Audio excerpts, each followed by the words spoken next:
Ukraine is continuing, the humanitarian crisis is continuing, and the brutal attack by Russia on Ukraine is continuing.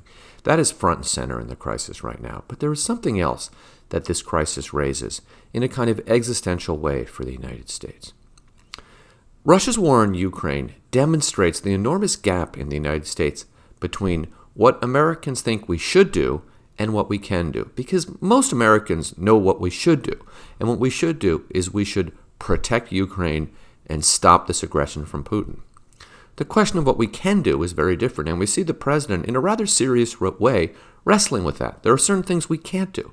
We can't just send troops in. We can't start bombing Russia, even if, as Donald Trump suggests, we put Chinese flags on the planes, which is, of course, absurd.